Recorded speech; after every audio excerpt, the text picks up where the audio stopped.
rapidement, Loïc, Anthony, quel est pour vous l'apport de Bruno Genesio à ce moment-là de la compétition ? Il a su, on avait parlé aussi du cas Memphis, il avait su faire des choix forts et en sanctionnant ou pénalisant les joueurs, même s'il dit que ce n'est pas une sanction, mais voilà. Il a su faire des choix forts pour relancer la concurrence, faire jouer cette concurrence qui est très importante dans un club de haut niveau comme l'OL. Il a su mettre Houssem Aouar à gauche, maintenant il l'a replacé dans l'axe à la place de Ndombele qui restait sur quand même de bonnes performances. Donc il a fait des choix et il semble trouver l'équilibre dans cette équipe. On parlait avec Nabil Fekir. Et les ailiers qui sont très pertinents, Bertrand Traoré revient bien, Memphis revient bien. Les latéraux, Tété, on n'en a pas parlé, mais il a fait un très bon match hier. Donc voilà, on sent qu'il est en train de trouver l'équilibre dans cette équipe.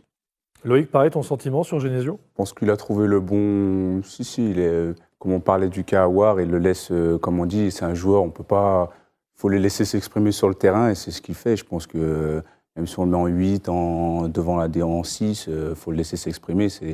Je pense qu'il est à l'écoute de ses joueurs. Donc il y a la plupart des joueurs comme Lopez, Nabil, il les a eus au centre de formation. Donc il sait comment... Il les connaît. Il sait leur parler et je pense que c'est un plus pour une équipe quand un coach sait parler à ses joueurs.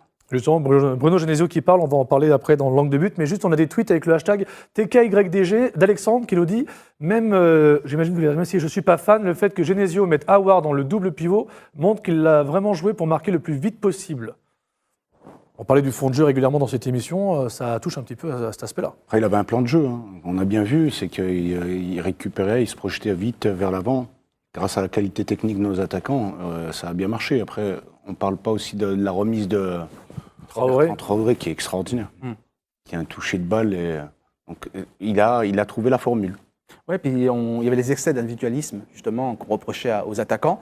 Et là, ce que j'ai apprécié, justement, de la part de Bruno Genesio, c'est de l'avoir dit publiquement, de l'avoir dit à ses joueurs, entre guillemets, stop, voilà, j'accepterai plus ça. Et donc ça aussi, ça prouve que il tient son groupe.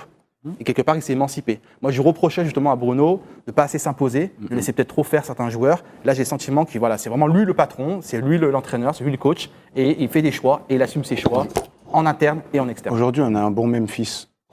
Pourquoi ? Il a fallu un électrochoc. Il l'a mis une fois, 2 fois, 3 fois sur le banc. Il n'a pas eu peur de le sortir du groupe, alors que c'est le joueur le plus cher qu'on a acheté.